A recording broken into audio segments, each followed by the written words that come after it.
Hey everyone, it's Nick with Us versus Herd. Today, I actually didn't do any trading. Today was Fed Day, and normally Fed days are my least favorite day, so I actually didn't have any realized profits or gains.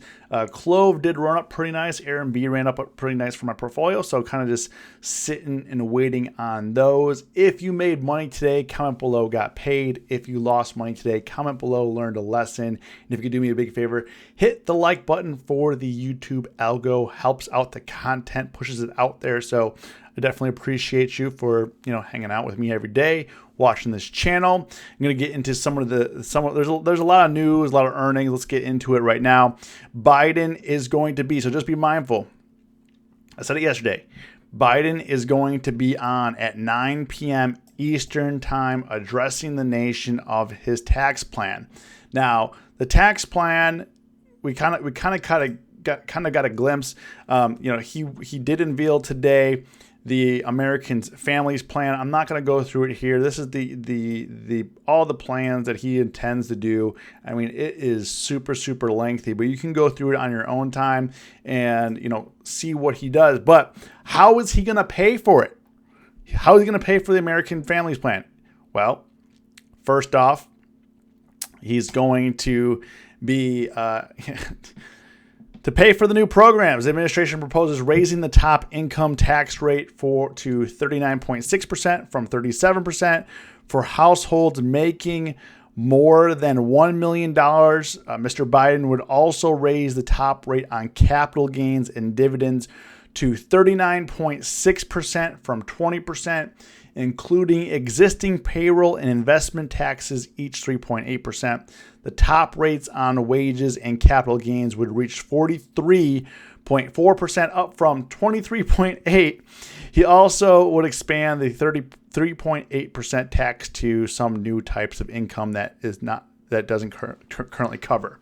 And then he's also going to adjust how the capital gains are taxed at death, meaning when you die, you're going to leave less behind. Government's going to take more. You're going to leave less behind. I mean, this is crazy. And they're like, oh, well, it's only going to impact 0.3% of Americans. Listen, the people at the top, they control the 98% of America. I don't know if they're going to rock with the 40% capital gains tax. I mean, you're going from 23.8 to 43, and then from 20% here to 39.6%. I mean, you're pulling a double. I mean, I was thinking if you go from 20 to 22, 20 to 23, I mean, that's a 12% increase. You're going from 20% to 39%, and then you're going to increase the tax rate from 37% to 39.6%. I mean, it's a lot. Let me know what you guys think in the comments. I mean, I know you're like, oh, it only impacts rich people. Like, this is going to impact everybody. It's going to impact everybody. It's going to impact you. It's going to impact everybody. On top of that, he's going to seek $80 billion to beef up IRS audits of high earners.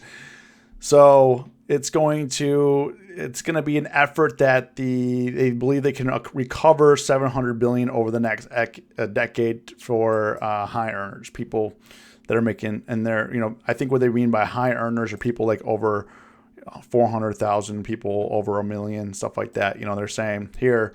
Biden promises no new taxes on anyone making less than 400,000. I mean, this thing.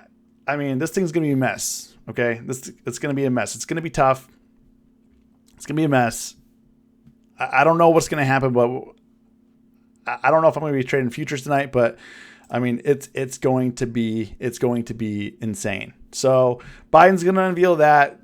Tomorrow, the market, I don't know what it's going to do. There's been a lot of earnings. Also, the Fed came through today. They're going to be holding, even though they see the recovery going faster. Inflation's going up, yet the Fed has diamond hands. They're holding the rates at zero. They're holding on. They're just hanging on here, or near zero, I guess you can call it. But they're not budging. Powell's not budging. He even said that some asset classes are high, right? So I don't know what's going to happen here, but I mean, all day today, if we take a look here, I mean, NASDAQ, let's pull this back here. NASDAQ was just peeing back and forth all day. I'm glad I took out because it's a little choppy. I mean, there's some clean action here with nice wide ranges, but I mean, guessing if it was going to go up or down, you just kind of had to chase and get out and just kind of scalp a little bit. Today was kind of a scalp day, right? Overall, the market didn't really go a whole lot of anywhere. I mean, it did dip below, NASDAQ dipped below the 10-day moving average, popped back up above it. Dow was in the most trouble, actually closed below the 10-day moving average. So it's going to be interesting to see if it bounces here back up to 34,000, or we're gonna be headed towards 33,500 or down to 32. I mean, it's gonna be interesting in here. S&P is obviously strongest out of all of them. Pushed up a new high today. Closed above the 10-day, looking good. S&P looking good, even though obviously a lot of choppiness happened here. Apple did report earnings. They're pushing up, but they're kind of sold off due to the chip shortage. Apple did report saying they're going to have, like Google issued an announcement saying they're going to buy back $50 billion. Apple said, we're going to one-up you $90 billion in stock buybacks. They had a blowout quarter. Everything was good. But the chip shortage, man, the chip shortage is going to impact that. Same with Ford. Ford reported earnings. They're saying they're being impacted by the chip shortage. But Apple, I don't know if it's going to be able to break out of this. Like it's stuck. It's stuck right now. What is it down to? Is it 136 right now at the time of this video? I mean, it literally could go either way. I mean, it could come test down like the 125 area, could push up to 140. I mean, I guess we'll see. I mean, when you have 90 billion in stock buybacks, I mean, that gives investors some hope that, Apple's going to buy the stock back at no matter what price it is. Gives them nice confidence, but also Apple has tons of cash and they don't know what to do with it. So why not buy back some stock, right?